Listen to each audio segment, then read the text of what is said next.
The year was 1876, and the memory of the war was a ghost that lingered in the hollows of the Appalachian Mountains long after the cannons had fallen silent. For Arthur Blackwood, the ghost was a constant companion. It sat with him by the fire, walked with him through the dense hemlock forests, and stood vigil over his cot as he slept. His cabin, perched high on a granite shoulder of the mountain, was less a home and more a fortress, built not against marauders, but against a world that no longer made sense. He had come here after Appomattox, a man hollowed out by what he had seen and done. The sharp scent of pine and damp earth was a balm against the phantom smell of gunpowder and blood. The silence, broken only by the cry of a hawk or the sighing of the wind through the tall timbers, was a mercy after the unending roar of battle. Here he had created a life of rigid order. He rose before the sun painted the eastern ridges, his movements precise and economical. He chopped wood, tended his small garden, hunted for his meat, and mended what was broken. Each task was a bulwark, a carefully laid stone in the wall he had built around his heart. The physical exhaustion it brought was a welcome anesthetic for his soul. His face was a map of his past, etched with lines of hardship around eyes, the color of a winter sky. His hands, though calloused and strong, moved with a quiet deliberation, whether he was skinning a rabbit or stitching a tear in his worn coat.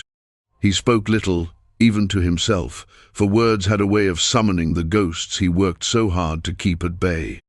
His solitude was absolute, a self-imposed exile that had, over 11 years, become as much a part of him as his own bones. The man he had been before the Warra boy from Ohio, with a quick smile and a belief in simple truths, was a stranger he barely remembered. The mountains had taken him in, and in return, he had asked only to be left alone. The first sign of the world's intrusion was a flicker of movement at the edge of the clearing, a flash of color that did not belong. It was late afternoon, the sun slanting through the trees in long golden shafts. Arthur had been splitting logs, the rhythmic thud of the axe a familiar heartbeat in the quiet air. He froze, his hand tight on the hickory handle, every instinct honed by years of survival, both in war and in wilderness, screaming that something was wrong. He was not a man easily startled, but this was different. It was the wrongness of a painted fan in a blacksmith's shop, a piece of lace on a battlefield. He lowered the axe slowly, his eyes scanning the tree line. There it was again, not one flicker, but several.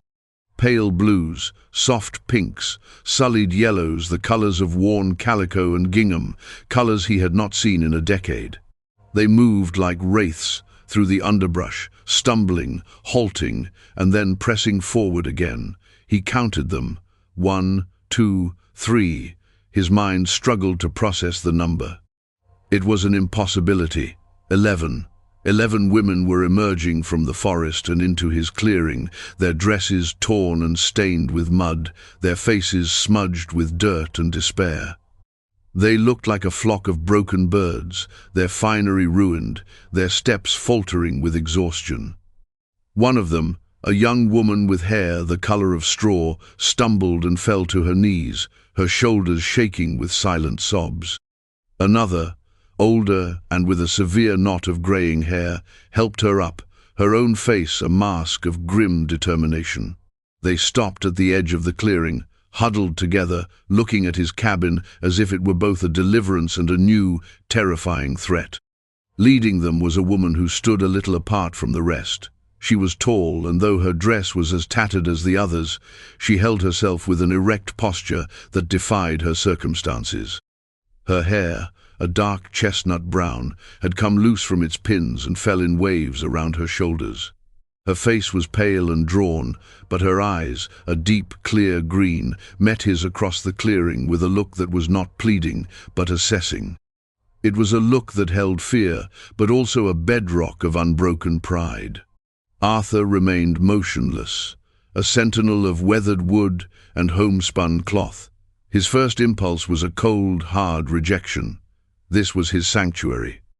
His peace, however bleak, was a thing he had paid for in blood and memory, and he would not have it disturbed.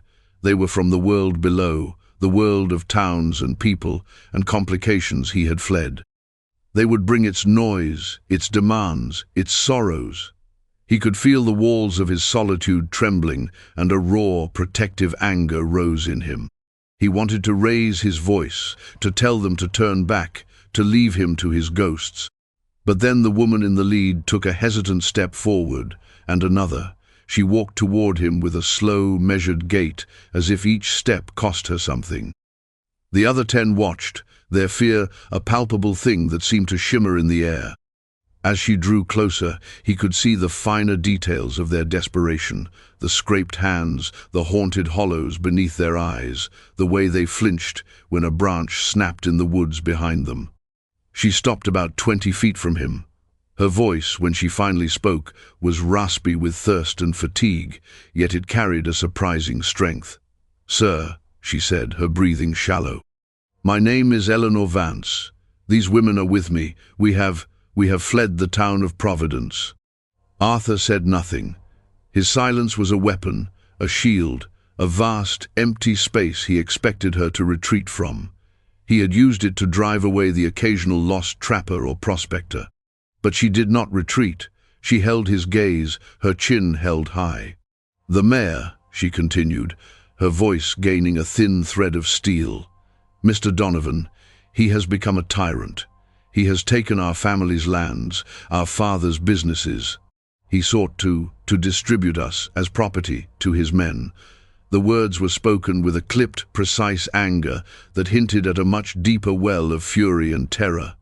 "We could not abide it. We chose the wilderness over that." He saw it then, in the eyes of all of them. They were not simply lost, they were refugees. He looked at the young girl who had fallen, now leaning heavily on an older woman. He saw a girl no older than 16, her face streaked with tears, clutching the hand of a woman who might have been her mother. He saw fear, yes, but he also saw a defiant courage that resonated with a part of him he thought had long since turned to ash. They had chosen the unknown dangers of the mountains over the certain degradation of men. It was a soldier's choice. Eleanor Vance took a deep breath, the effort seeming to cost her dearly. "We have been walking for 3 days. We have no food and little water left. We are not asking for charity. We are asking for sanctuary, just for a time, a place to rest, to be safe from his men, who we know will be hunting us. We will work. We will earn our keep. We ask only for your protection." The word hung in the air between them. Protection. It was a word that belonged to his other life, to the man who had worn a blue uniform and made promises he could not always keep. He had failed to protect so many. His friends, his captain, the boy from his own town who had died in his arms at Cold Harbor. The weight of those failures pressed down on him. He looked away from her intense gaze, toward the dark, silent woods that ringed his clearing. He could send them away. It would be the sensible thing to do. Their presence was a danger, a beacon that would draw Donovan's corruption up his mountain. But as he looked back at them, at their exhausted, hopeful, terrified faces, he saw not 11 women, but a reflection of his own flight. They were seeking what he had sought, a refuge from a world that had become monstrous. A long, heavy silence stretched out. The women watched him, barely breathing. Eleanor Vance stood her ground, her face betraying nothing, though he could see the frantic pulse beating in the hollow of her throat. Finally, with a sigh that seemed to pull up from the very soles of his feet, Arthur gave a curt nod toward the barn. "The barn," he said, his voice rough from disuse. "There's hay, it's dry, you can stay the night." It was not a welcome, but it was not a refusal. A collective sigh of relief, soft as a whisper, passed through the group of women. Eleanor Vance's shoulders slumped almost imperceptibly, the rigid control she had maintained finally cracking. She closed her eyes for a brief second. "Thank you," she whispered, the words barely audible. Arthur turned away without another word and walked to the well, the rhythmic creak of the handle filling the sudden quiet. He worked the pump until a bucket was full of cold, clear water. He carried it over and set it down near them, his movements stiff and deliberate. He did not look at them as they fell upon it, sharing the dipper with a desperate, grateful reverence. He retreated to his cabin, shutting the door behind him. But the silence he had cherished now felt different. It was no longer empty. It was filled with the awareness of 11 heartbeats in his barn, and the world he had run from was no longer down in the valley. It was sleeping just 100 feet from his door. The first days were a study in mutual suspicion. Arthur kept to his routines with a fierce, almost punishing rigidity, as if by doing so he could assert his control over the disruption they represented. He would emerge from his cabin at dawn to find them already stirring, their movements quiet and tentative, like mice in a lion's den. He would chop wood, and the sound of his axe would be the only conversation between his world and theirs. He left a portion of his hunted gamia brace of rabbits, a wild turkey on a stump between the cabin and the barn, a silent, functional offering. He never watched them retrieve it, but he was aware of their presence with every nerve in his body. The women, for their part, treated him with a cautious distance. They spoke in hushed tones, their eyes skittering away whenever he looked in their direction. Eleanor Vance was their clear leader, organizing them with a quiet efficiency that he could not help but notice. They cleaned the barn until it was spotless, mended their tattered clothing with thread he had left on the stump alongside a slab of bacon, and took turns keeping a low fire burning behind the barn for cooking. Its smoke carefully managed to dissipate among the trees. They did not intrude. They did not ask for more than he gave.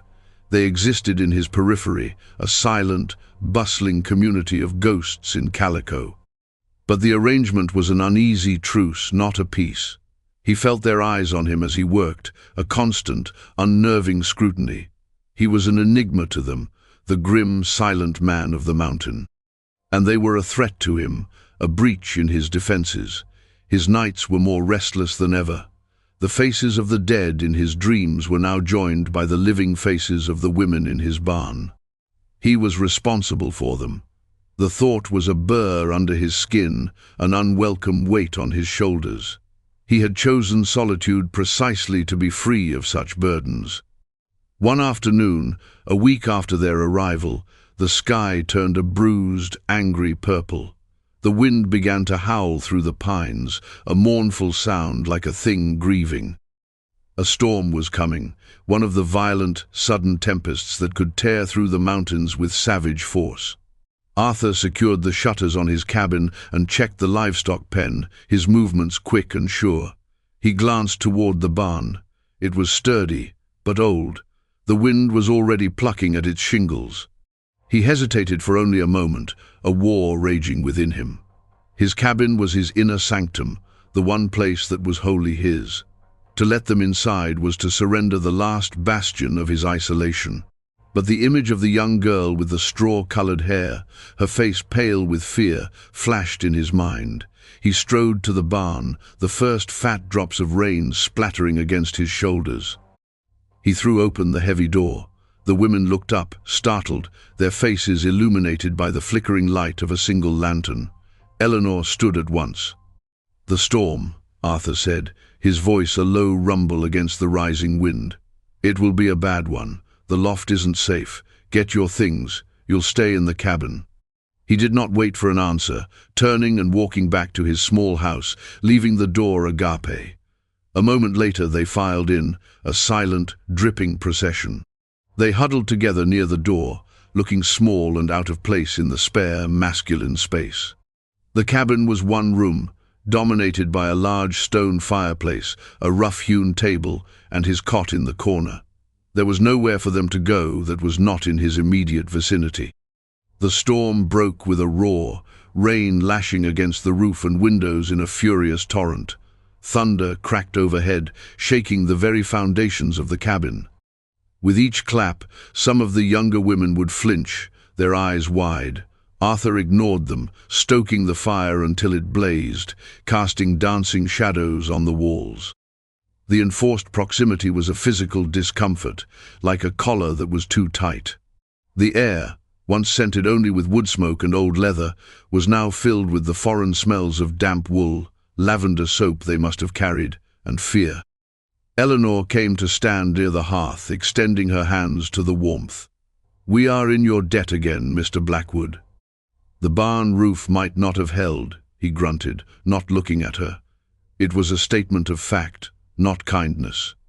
They spent the long hours of the storm in near silence. The women found spaces on the floor, sharing the few blankets they had.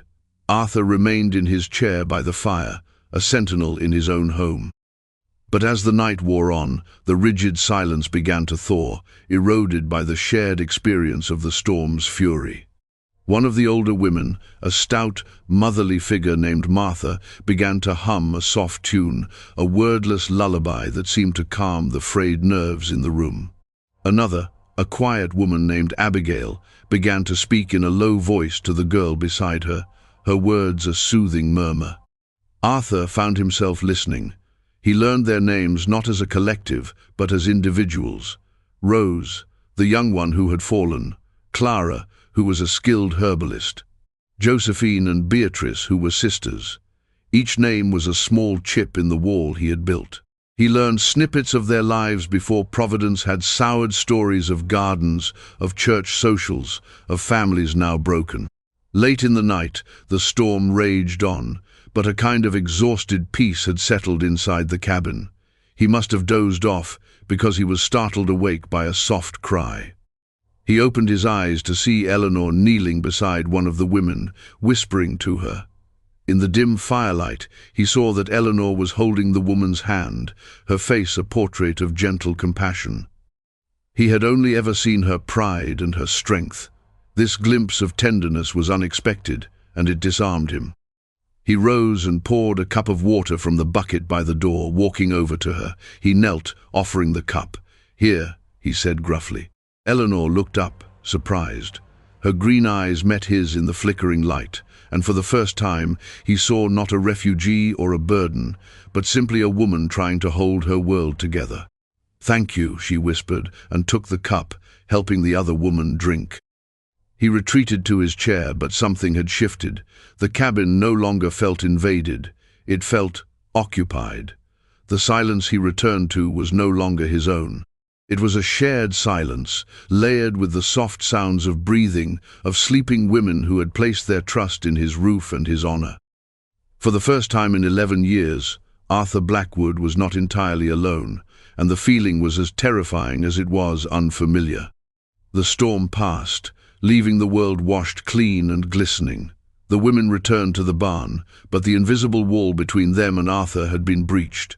The shared night had changed the dynamic. Their morning greetings were a little bolder, his grunted replies a little less harsh.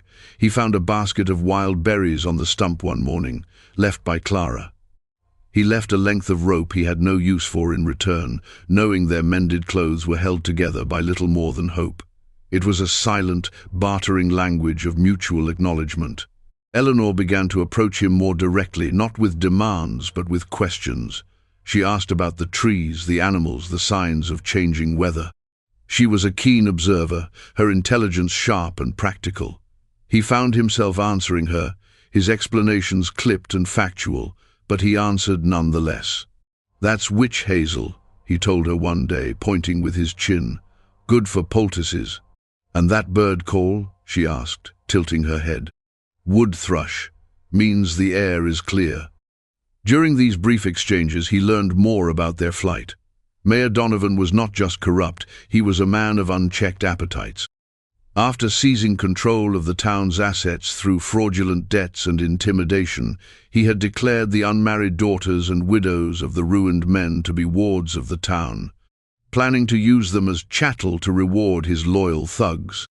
Eleanor, a schoolteacher, and the daughter of the former Judge Donovan had deposed, had organized the escape in secret, a desperate gamble for their lives and dignity. "He saw us as spoils of his little war," she said one evening, her voice cold with a tightly controlled rage. They were standing by the woodpile, the sky bleeding into a soft twilight. "He underestimated us. He thought because we were women, we were weak. He was wrong." Arthur looked at her, at the fierce pride in her profile, and felt a stir of something he had not felt since he had charged a line of grey uniformser, reluctant admiration. "Being underestimated can be an advantage," he said, the words coming out before he could stop them. She turned to him, a small, surprised smile touching her lips for the first time. It transformed her face, softening the hard lines of worry. "Yes," she said, "I suppose it can." But their fragile peace was not destined to last. The mountain was a sanctuary, but it was not impregnable. One morning, while checking his trap lines high on the ridge, Arthur saw them. 3 men on horseback, picking their way up the old logging trail that snaked up the mountain's flank. They were still miles away, but their intent was clear. They wore badges that glinted in the sun, but they moved with the predatory slouch of hired muscle, not lawmen, Donovan's men. A cold dread, familiar and sickening, settled in his stomach. He raced back to the cabin, his long strides eating up the ground. He did not burst into the clearing. He slowed, controlling his breathing, and approached the barn with a calm he did not feel. He found Eleanor outside, showing Rose how to properly gut a fish. He spoke in a low, urgent voice. 3 riders, coming up the south trail. They'll be here within the hour." Panic flared in Eleanor's eyes, but she smothered it instantly. She straightened, her knuckles white where she gripped the knife. "What do we do?" "Get everyone inside the barn. Stay quiet. Bar the door from the inside. Don't make a sound, no matter what you hear," he commanded.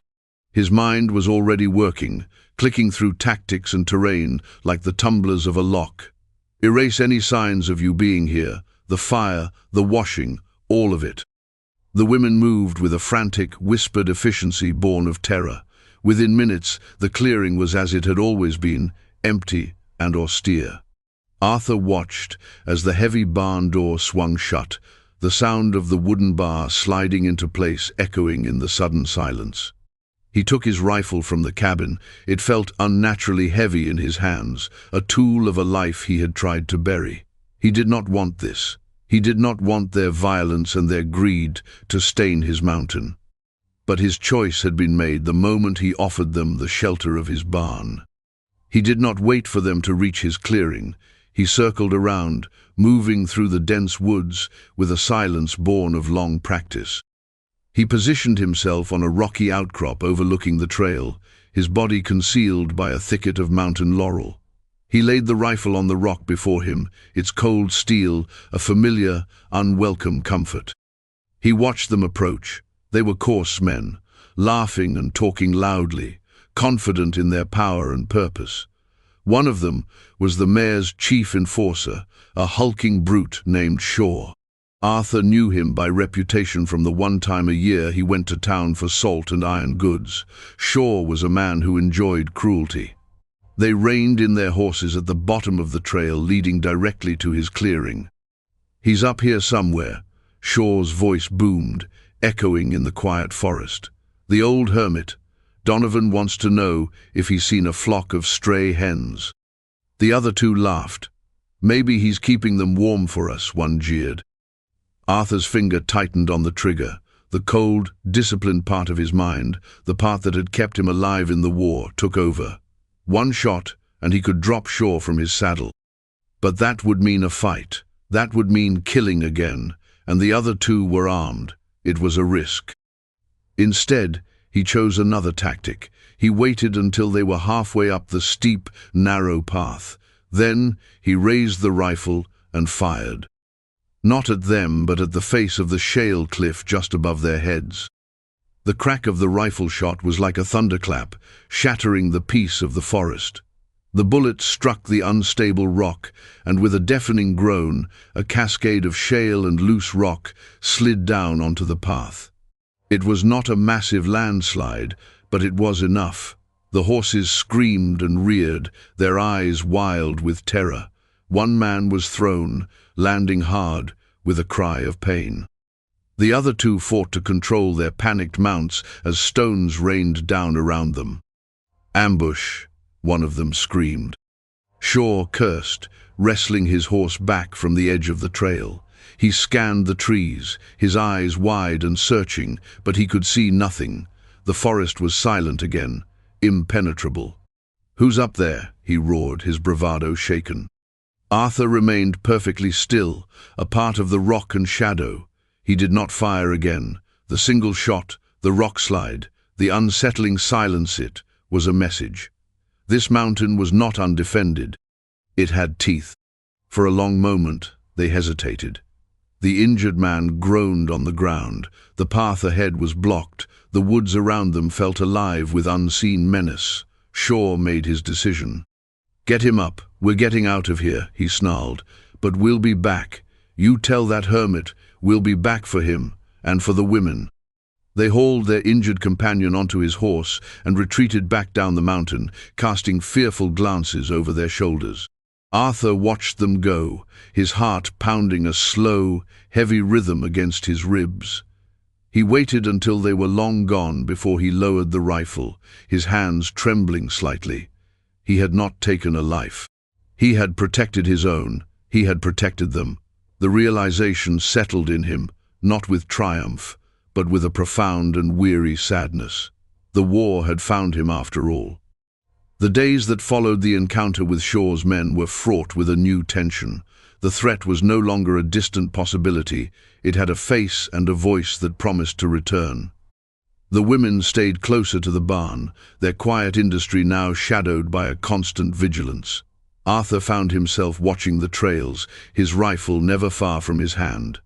The shared danger forged a new, stronger bond between them, an unspoken alliance against the world below. Eleanor sought him out more often, her questions no longer just about survival in the wild, but about strategy. "They will come back," she said one evening, her voice low. "Donovan is not a man who accepts defiance." "I know," Arthur replied, his eyes on the darkening horizon. "What will we do?" she asked, and for the first time he heard a note of genuine appeal in her voice. She was not asking for his orders, but for his counsel. It was a subtle but significant shift. "We prepare," he said. He began to teach them things he had learned in the war. How to move silently through the woods. How to spot a broken twig or an unnatural depression in the leaves that signaled a man's passage. He showed Eleanor the high ridges and hidden hollows of his mountain, pointing out vantage points and escape routes. He was no longer just their reluctant host, he had become their commander. In turn, they brought a semblance of life to his stark existence. Clara planted a small herb garden near the barn, its fragrant leaves a stark contrast to the scent of pine and dirt. Martha, it turned out, had a beautiful voice, and sometimes in the evenings her soft singing would drift from the barn, a melody of heartbreaking sweetness that stirred something deep within him. Rose, having lost her initial terror of him, would sometimes leave a clumsily carved bird or a wildflower on his doorstep, small, shy offerings that he found himself unable to discard. His cabin began to change. One day he found a woven mat by his door, another, a jar of spiced preserves on his table. They were small incursions, gentle annexations of his space that he found he no longer had the will to resist.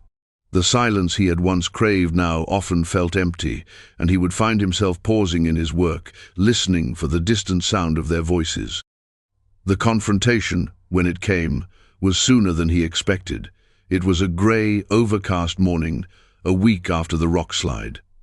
A heavy mist clung to the mountainside, muffling sound and turning the world into a landscape of ghosts. He was on his way to the spring when he saw them. Not 3 men this time, but 7, led by Mayor Donovan himself. Donovan was a portly man with a florid face and eyes like polished river stones, cold and hard. They were moving with a grim purpose, spreading out to approach the clearing from multiple sides. There was no time for warnings, no time for escape. Arthur melted back into the woods, circling around to get his rifle from the cabin.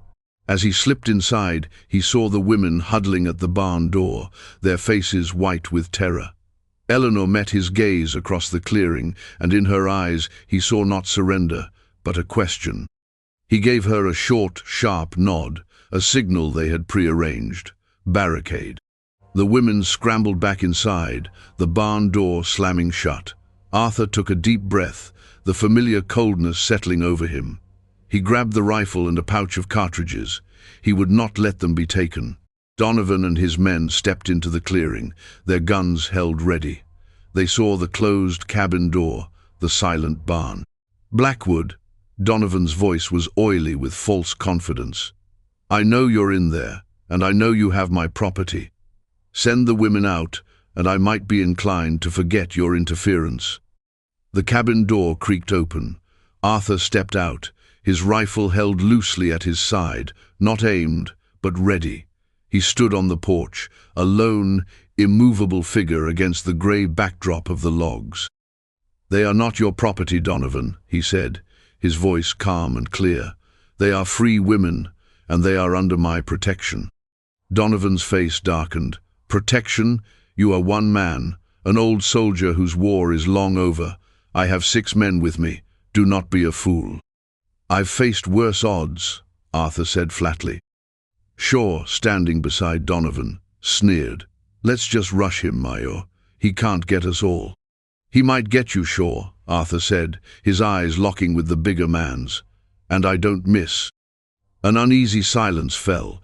Donovan's men shifted, their confidence wavering in the face of Arthur's unnerving calm.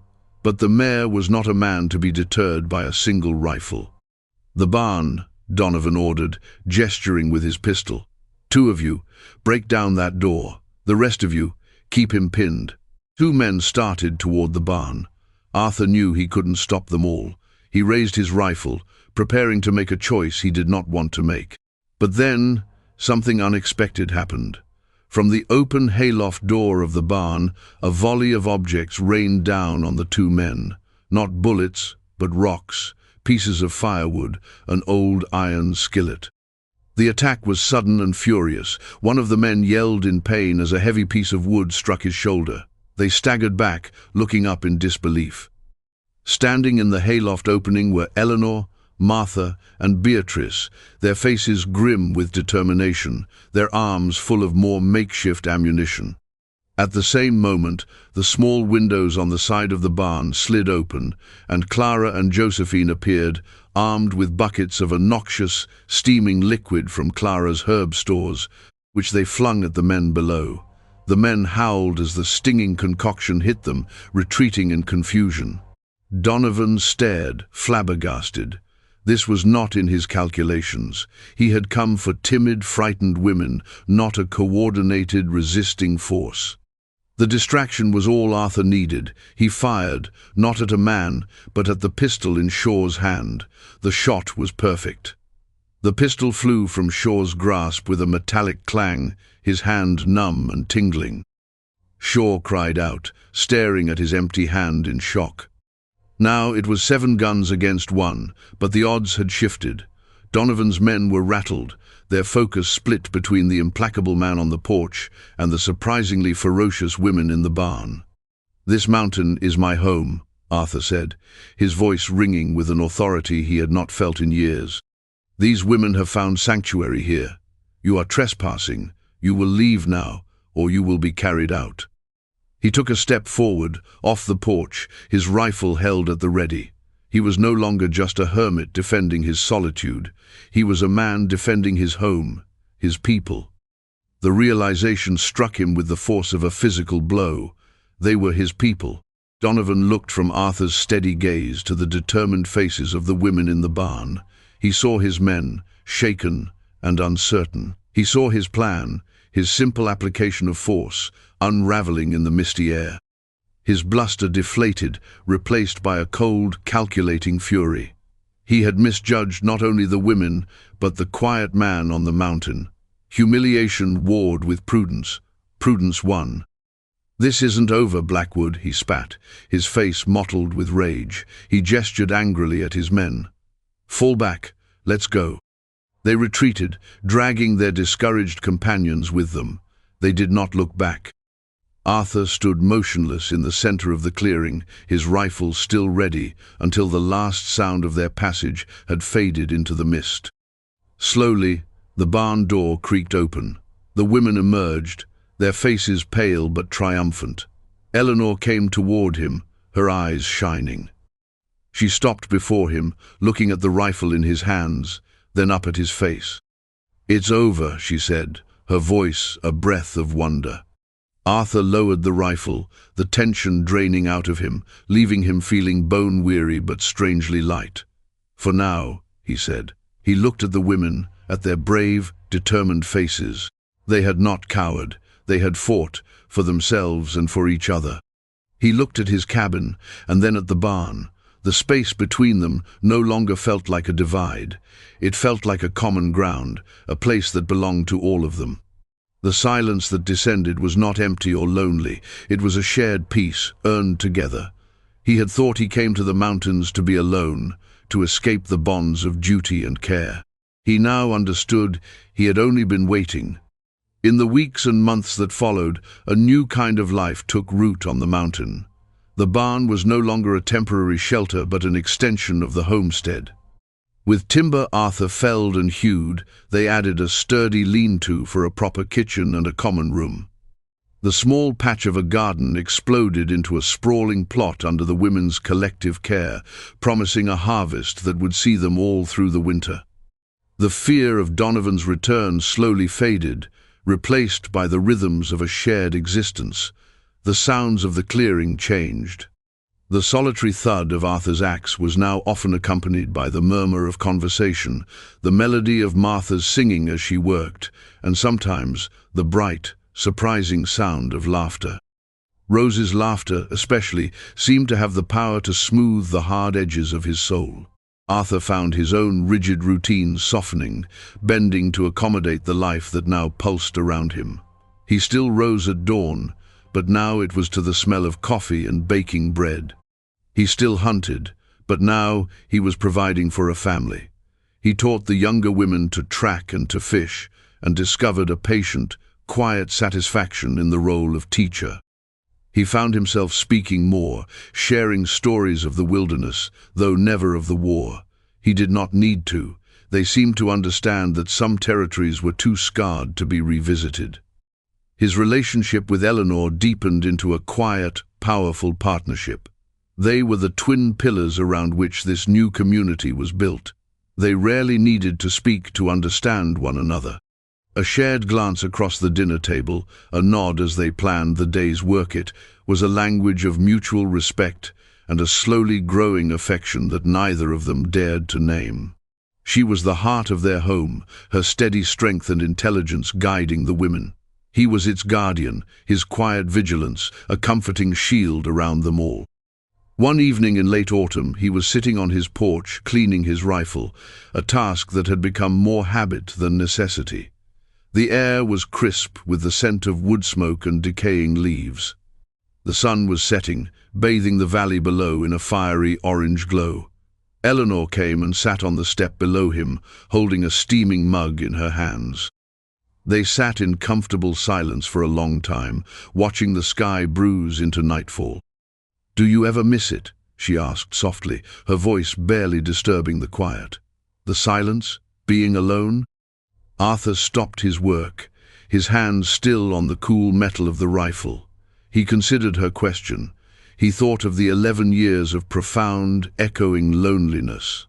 The self-imposed sentence he had served. He had believed that solitude was his penance and his only possible peace.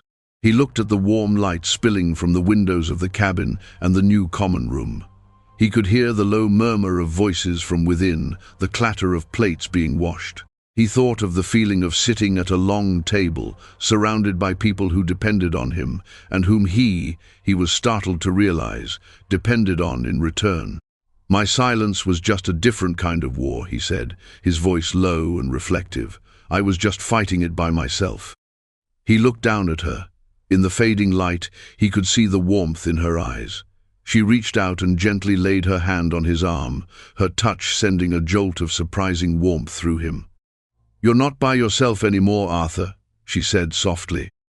He looked at her hand on his arm, then back at her face. A peace he had never known, deeper and more real than any solitude, settled over him. He had built a fortress to keep the world out, but life, in all its messy, unpredictable, and heartbreaking beauty, had found its way inside. It had come in the form of 11 desperate women, and it had not destroyed his sanctuary. It had transformed it into a home. He slowly covered her hand with his own, his calloused fingers lacing through hers. And for the first time in a very long time, Arthur Blackwood felt that he had finally won.